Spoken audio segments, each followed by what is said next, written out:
Welcome to the Joyous Expansion Podcast. This is episode 12, and I'm, of course, your host, Brett Dupree, who just messed up his intro once again. But that is life. There's no 3 takes, even though you didn't hear the first take. But that is okay. Today, there is no interview. Not because I don't have. I still have 2 in the pipe, even though it's been slow getting them. Combination of scheduling issues and having people not follow through, and myself not following through as much as I like and being busy. I have been so busy, at least for me, has made editing and creating these podcasts feel like they just take so much of my time that I don't necessarily have. And that part of that is because of something named Toastmasters. And I decided to make this a Toastmaster podcast. A podcast where I talk about one of my recent accomplishments in Toastmasters that makes me feel very, very proud. Last podcast, if you listen to it, I vented out a lot of my frustrations, my personal ones. As I say many times, my head generally goes negative. That's just the way my brain is. It's not wired that way. When I was a kid, I wasn't negative. It was more of a defense mechanism that I developed because there's this one part about life where you think to yourself, especially when you're a child, or at least when I was a child, that if I go negative, then I can protect myself. But of course, the older I get, the more I know that is not true. That is just another way to not deal with the situation.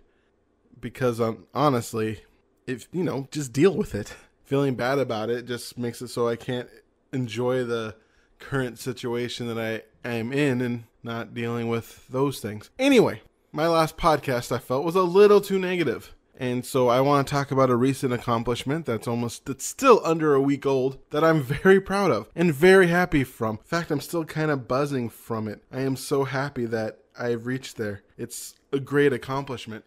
The accomplishment is I have reached the number to charter in my Lightworker Toastmasters Club.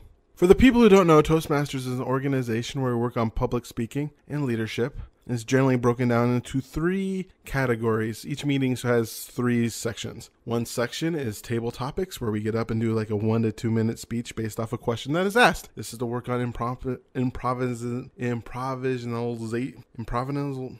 I don't know why I have trouble saying improvisational speaking.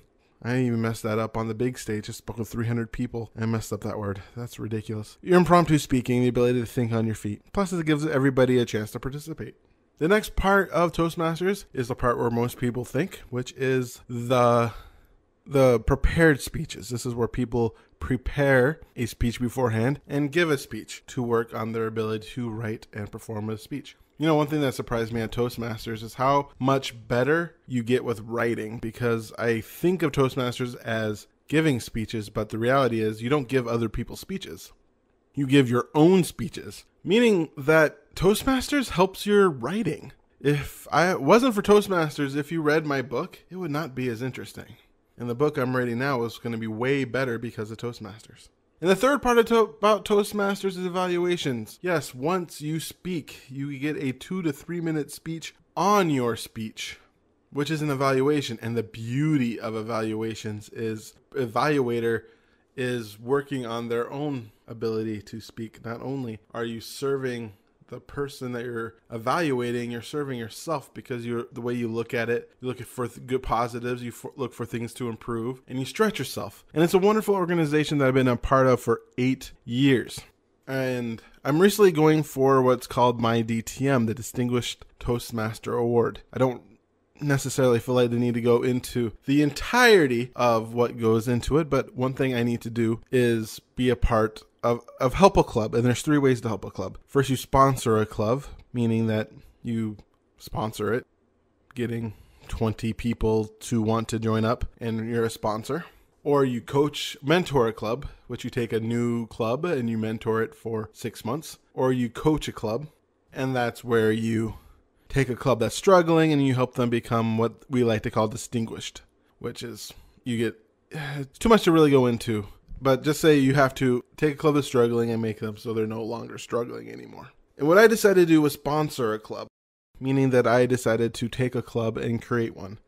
there's two ways of sponsoring. There's the creating one, or there's getting lucky and somebody's company wants to start a club and you just go there and show up and do a couple demo meetings and all of a sudden 20-something people join and bam, you sponsored a club, and all in a day. But that's not the way I wanted to do it, because primarily I wanted to create a club of my own.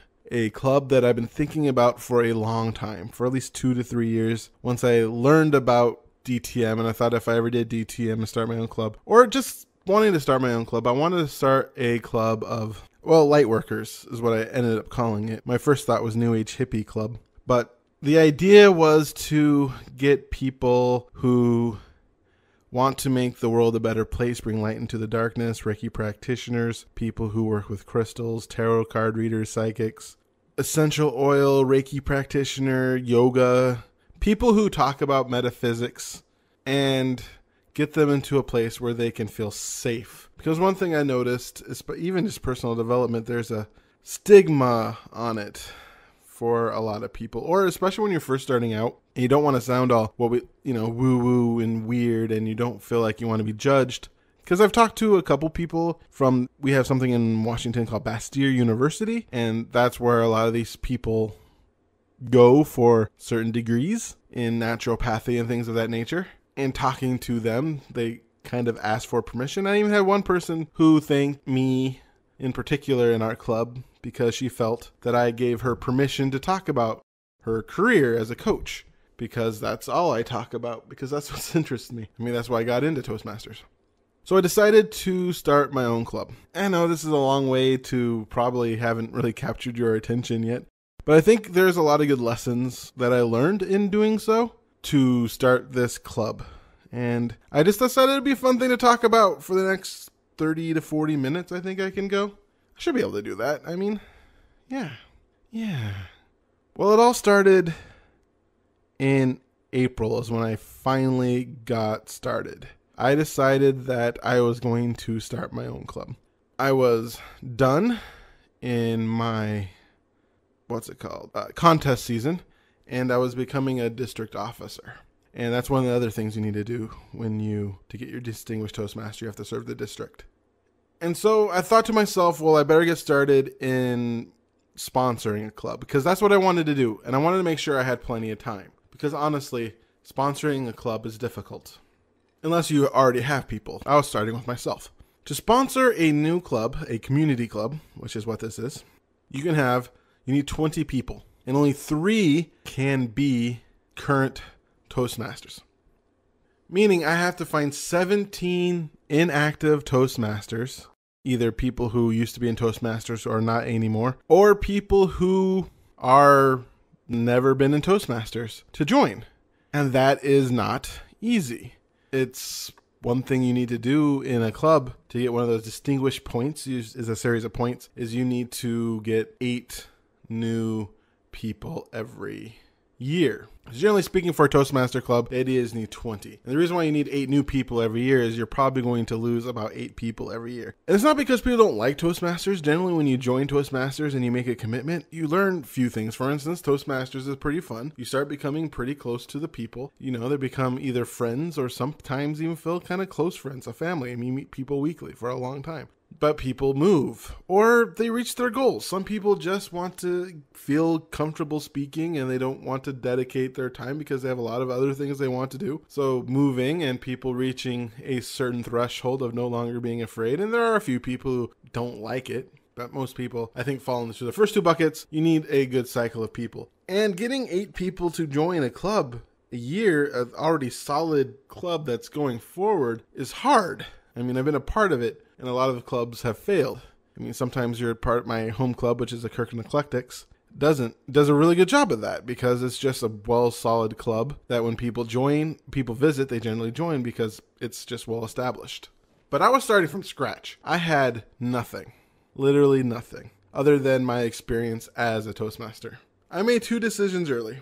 Number 1, I was gonna find this co-sponsor. And number 2, until this club got going, I was going to invite Toastmasters to come in and be guest speakers, because I didn't want to speak every week, because that's what I imagined would happen if I didn't get guest speakers. I would speak every week. But the first thing I needed to do was find a venue. And that wasn't fun, emailing out venues, because there's two things you need to make a Toastmaster venue. You need a place with a lot of chairs and it being cheap or free. So a place that could seat 20 or so people and not charge. Woo!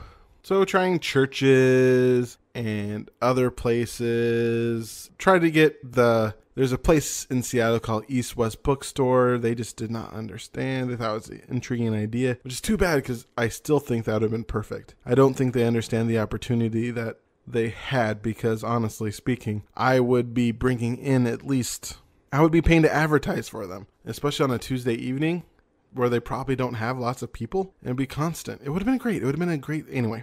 But I ended up not getting that. I ended up getting Merrill Gardens at University, which has been amazing. They have been so nice and kind. All the residents have enjoyed just seeing people come in and smiling at them. And they've been wonderful. So finding that place was great. I remember when I got the email, the Merrill Gardens in Kirkland is where my home club meets. So I had Hope, and she worked there for a year, so she knew about it, which made it easy. So I didn't have to explain exactly what Toastmasters is. I met them, and they were very welcoming. It was easy. It was exciting. They just had to get a couple, check marks and ready to go. And then I believe it was May or June. I think it was June, because my first meeting was in July. So it was mid-May. It was mid-May when I got the place. And I decided that I wanted 2 months of advertising before the first meeting. Because honestly, I wanted the first meeting to be big. And because I didn't want there to be nobody. I was just with somebody who was trying to start their own club. And nobody showed up other than Toastmasters to help her out. And she was so frustrated by this, she ended up crying and she gave up trying to start her own club because she just wasn't getting any headway. Well, I think the first thing I did differently than her is I picked a group that I knew, an audience that I knew wanted to speak publicly. And public speaking was very important. If you want to make a difference in the world, being comfortable with public speaking is essential. But also, even if you are comfortable, being able to really connect with your audience, be able to have the foundation of skill so you can truly share your heart. That is special, my friends. That is very special to be able to do that. And so knowing that the audience was there, or at least I believed so, as someone who considers himself a light worker, just by the name, someone who sheds darkness in the light into the darkness and is kind of on the spiritual side. My first thought was spiritual Toastmasters, but I thought that might not work. Yeah. So I took 2 months to advertise. The way I decided to advertise this was through Facebook ads. I made a $60 ad spend, so I wanted to do $30 a month for it, for that first meeting, which generated a good amount of buzz. I also hung flyers, which turned out to be a huge waste of time. One of the best things I did, though, was ask somebody for help. Someone who I knew was better on the administration side than me, or just assumed, because I'm a big picture person. I don't like crossing the T's or dotting the I's. As I mentioned in my last, I'm not a fan of that. I am a software tester by trade. That's what I do for my daily job, and that's pretty much dotting the I's and dashing the T's. And the fact that I don't like making the reports. I don't like filing the bug. That's practically the biggest disappointment I have when I find a bug is now I have to write a report about the bug. And I don't like doing that. Finding the bug is actually kind of fun, and going through it is actually kind of fun. But man, doing the paperwork, I am not a paperwork person.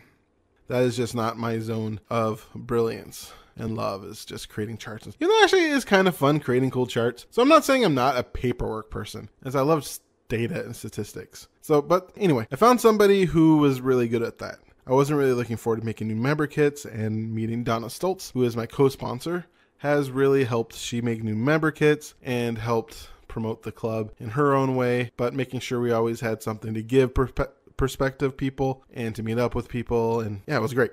So I advertised this club for about 2 months before the first meeting. I got 2 guest speakers.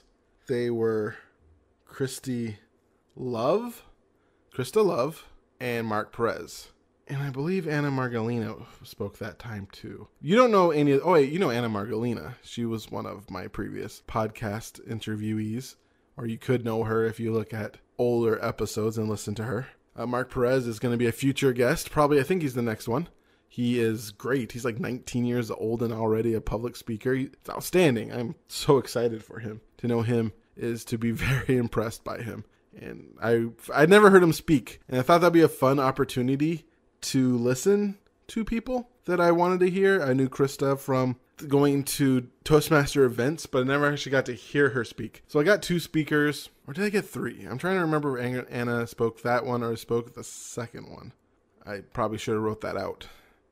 But the cool part was listening to them speak. So here's the first meeting where we have 2 guest speakers, and we got 19 people overall, including guest speakers. I don't think I counted Marcelo showed up. Marcelo is the public growth director. He showed up to that first meeting. And that meeting was as great as it was disappointing.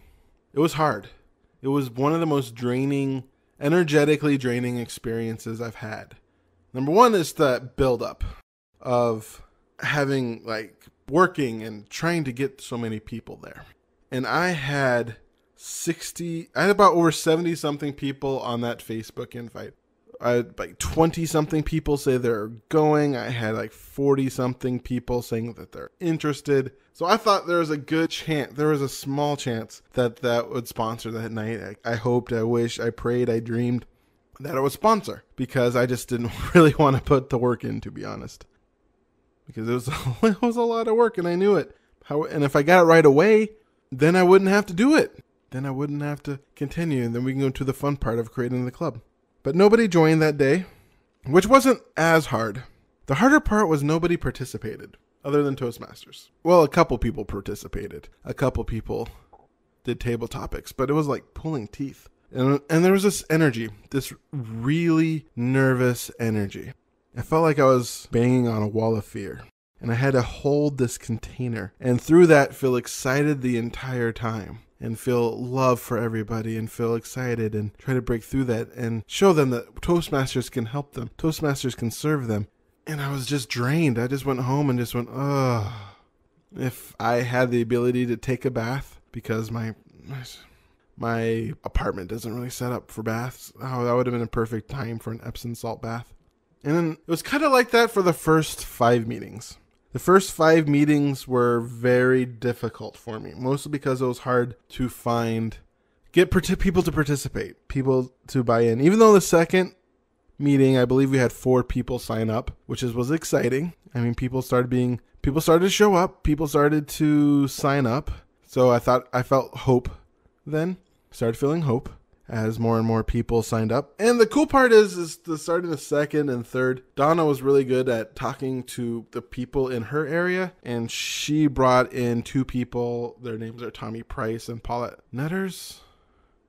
I think that's their last name. I should have looked it up. I'm bad with names. But Paulette and Tommy have become our mentors. One's a coach and the other is a hypnotherapist. And that was really cool that they did that.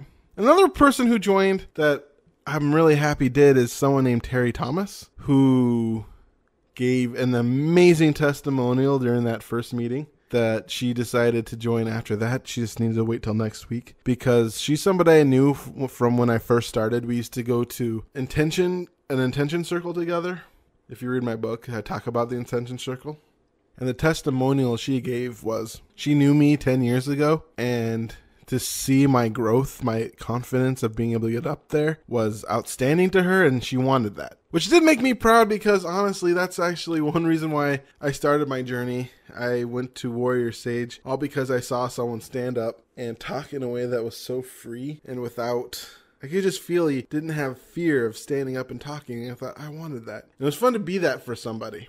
So that helped. In fact, getting that compliment from Terry, as well as the support from Toastmasters, who kept on telling me how well I was doing, bringing in 12 to 15 people who are new to Toastmasters, and yeah, that helped me not jump off the ledge and quit, because those first 5 meetings were so draining, and in between meetings was also draining. I don't like bothering people. This is the thing I hate about marketing. So everyone who was interested, I sent them a message saying I missed them and hope they can come to the next one.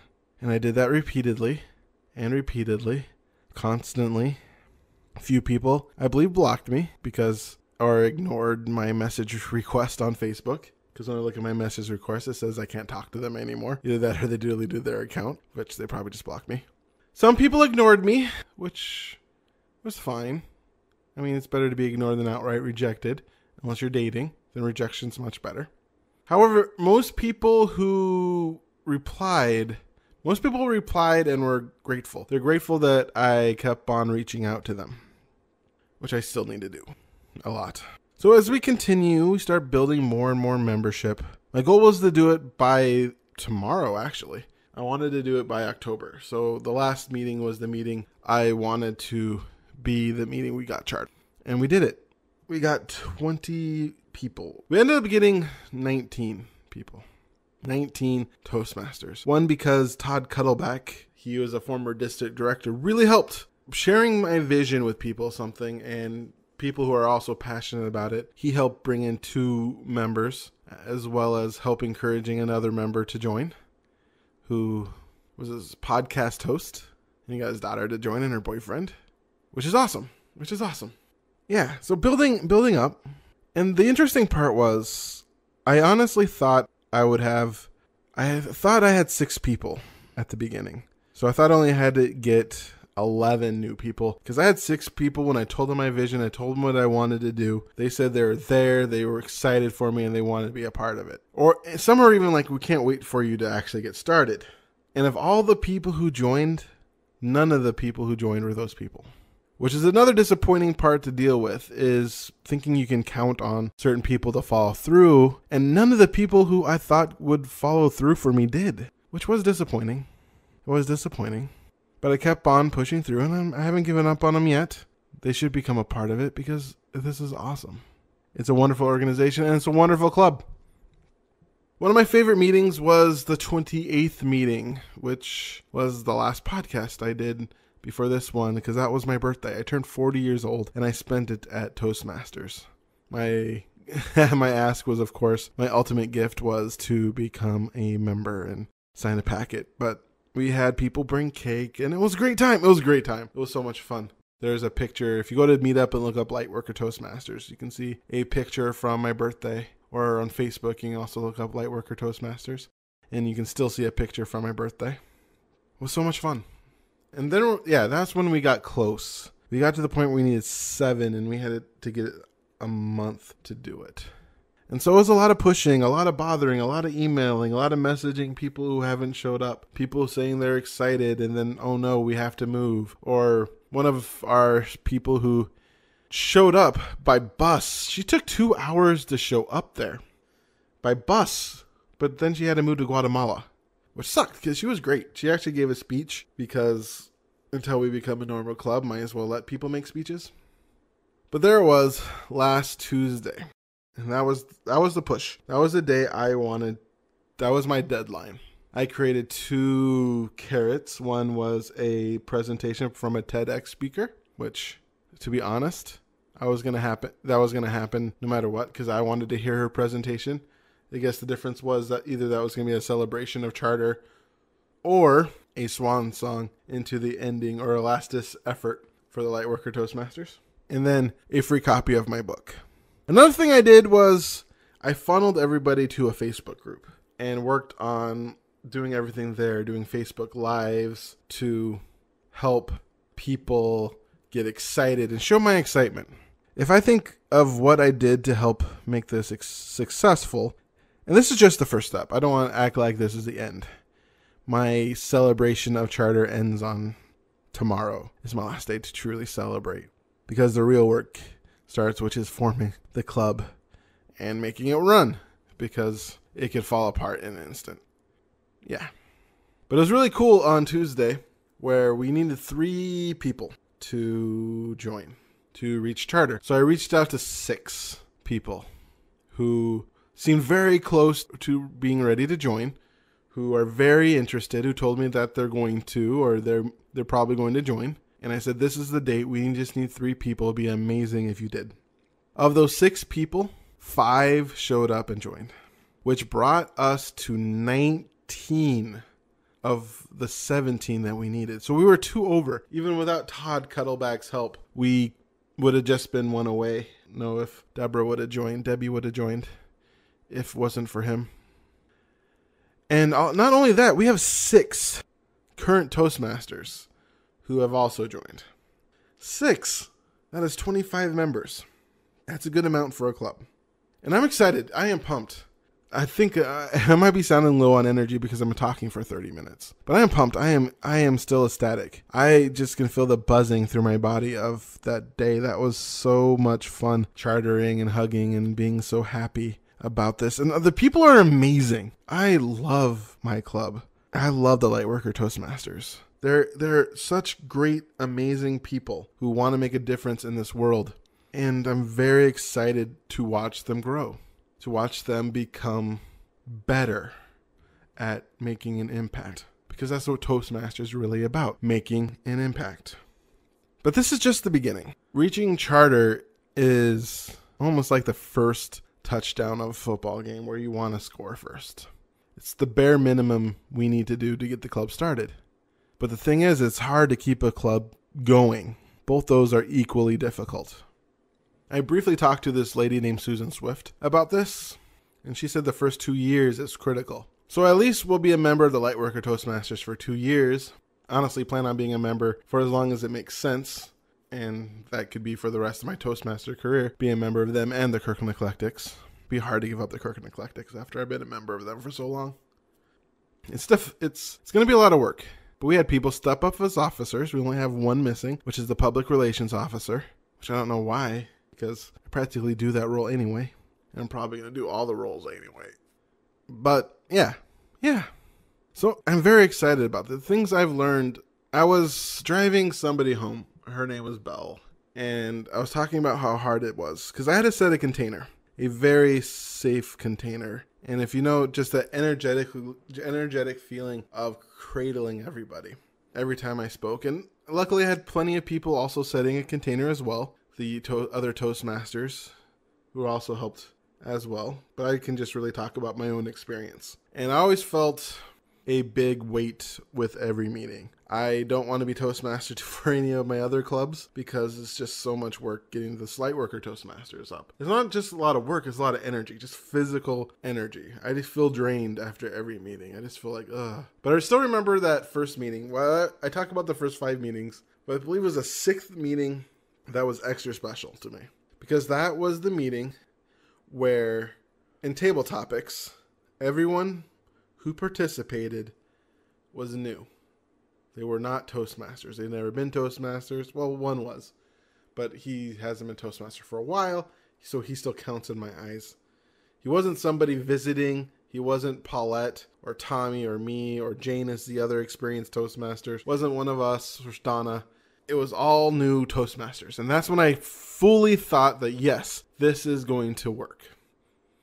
Another thing I did that I forgot to mention was create Meetup. Meetup got pretty much a lot of members as well. About 6 members came from Meetup. 6 members came from Facebook ads. Yeah. But that was a momentous occasion. So here we are, getting what we need to be a Toastmaster club. So what I learned from this experience, as I was saying, I was driving this Belle home because she was joining and we had to make her fill out an application and she wanted to make sure she caught her bus. I'm like, well, if you sign this, I'll take you home. And she was like, okay. And I was like, cool. And I drove her home and I was feeling like a chatty Cathy because I wanted to talk about that because that was awesome. That was a great feeling. I was excited. I had this idea for years. I started working on it since April. It just worked out. This is one of the things that worked out better than anything I've ever done. I mean, I have this negative belief that nothing I ever do works because when I look at most of my things in my business ventures, none of them work. My podcast doesn't have a lot of listeners, and I still took a month break, which I promised myself I wouldn't, but I probably knew I shouldn't have promised myself. I'm running out of interviewees. Even though I have plenty of people saying they're interested, but I just can't nail it down. My book didn't sell as much as I'd like. It did okay. It did average, which is bad. If you look at how bad books sell overall, unless you're one of the big people. I mean, they're great. They're great. I'm not disparaging my book. I'm mostly disparaging my ability to stay consistent. And when I look at anything I've done, I always feel like I have to justify it and to make it me feel like I accomplished something. And this is the first thing I set out to do that was ridiculously hard, that I had to sell it to people, that worked out. And it worked out amazingly. The club's amazing. I am so happy that it worked out the way it did. All the members are people I like. They're great. There hasn't been any major hiccups other than it taking 10 meetings to reach charter, but that's averaging 2 members a meeting. That is fantastic for Toastmasters. And yeah, so things I have learned. So I was driving her home. I was telling her about especially how hard the first 5 meetings were for me. That was energetically draining. And then she asked me, do I feel different? And in a way I do. I felt this was an amazing growth opportunity. I grew a lot. And that's one of the benefits of Toastmasters. It's a nonprofit organization. By serving it, I grow. I grow as a person. I am better now than I was in April because I took on this venture. I got better at marketing. I understand marketing a little bit more. I feel better about bothering people. I feel better about going up to them and talking to them and what I think of bothering them. This thing is awesome. I think you should be a part of it. It will help you. I truly believe in it. And continually doing that. And I learned about setting a container. I learned how much I love setting a container. Even though it was draining, I had a good time. I loved it. I am made for workshops. That's what I should be doing. I love it. Even if it drains me, I still wanted to do it. Even though, there's part of me who thought of quitting, but only thought of quitting thinking that it wasn't going to work out and it was draining. But there's also part of me who didn't take a lot to help me keep on going. I just say I don't know if I would have quit, but honestly, I don't know if I had an end date, which was October. This was my first come to Jesus moment, was today, actually. If I wanted to continue this venture, I was going to think about it today. I gave myself until October. And I didn't need to. Plus, honestly, after the 5th meeting, I probably would have continued through November. But we made it. But now it's time to still create that container and help set this club to a point where it's self-sustaining, where it doesn't need me, where it's not my club, where it doesn't feel like my club. It still kind of feels like my club, at least to me. I don't know if it means that to other people, but right now I'm the face of the club, and I'm the only person who posts live on our Facebook group. I bring the most people. I am the one doing most of the marketing. I'm the one who's doing a lot. And that's fine. All the other people are still doing well. Donna's people are helping. People are pushing through. Basically, what I want to say is that I am very happy about this. I feel like I've grown because of it. I've grown energetically, I've grown emotionally, and I've learned more about marketing and have more experience of marketing because of this. Learning how to sell to an audience, learning how to market to the right people, learning on doing what works and doing what doesn't work, working on letting go of expectations and moving forward, learning about just having a good time and enjoying, learning about delegating and allowing someone else to support me. I don't like asking for help. In fact, I hate asking for help. But asking Toastmasters to speak is easy because they love doing it. And they all were grateful for helping me, and I'm grateful for them. And I'm grateful. I'm very happy about this venture. I'm very happy. I don't know how I want to end this, as I feel like I'm rambling at this moment. But I've learned a lot. And if you ever thought of doing Toastmasters, I just want to tell you that I have grown a lot as a person because of it. Toastmasters is a wonderful organization that showed me that I can be a leader and that I enjoy leadership. I never wanted to be a leader. I became a computer science major so that I did not have to lead people. I didn't have to talk to people. Yes, I was the high school captain of wrestling. They're such a supportive people, and everyone's there to support each other. And there's people there and it's also different walks of life and different just groups of people I wouldn't talk to. People who we just wouldn't get along, but we have to do these meetings together, and it's fun. That's the thing that surprises me most about Toastmasters, is I have a good time learning. I have a good time growing. As I said, I did not want to be a leader. But because of Toastmasters, taking up officer opportunities, not just being an officer, but also becoming a mentor. Once I became an experienced, good Toastmaster who's been a Toastmaster for 4, 5, 6 years, people start looking to me for advice and being able to help them and support them and evaluate, and just being a part of it has helped me so much. The more I give to Toastmasters, the more I receive. And isn't that the entire thing? I mean, if you think of your entrepreneurial life as service, the more you give to it, the more you put into it, the more you get out of it. And if we all served each other, what a wonderful world would we be in.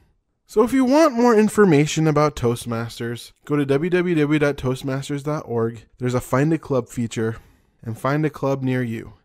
I highly suggest visiting 2 or 3 or 4 clubs that meet the time and space that works for you, because each club has its own, culture. Each club has its own culture. Each club is different. The Lightworker Toastmasters is different than Kirkland Eclectics, and it's different than Bowers Speakeasies, which is another club I belong to. It was different than Real Toastmasters at Real Networks. They all just have a different feel, so finding the right club for you is important. But again, I highly suggest joining Toastmasters. I highly suggest it. Learn from your successes. Too many times in life, we focus on our failures and say, when you fail, that's a learning opportunity. But you know what? So is when you succeed. Take some time, analyze, figure out what went right so you can do it over again. Positive action that yields positive results that are repeatable will continue to create success. So look at your life. Where have you succeeded? Write it down. Figure out what worked, your mindset, and how everything goes. Do not just focus on the negative. Remember, your successes are worth remembering. Celebrate and learn from your successes. So this is Brett Dupree at the Brett Joyous Expansion Podcast.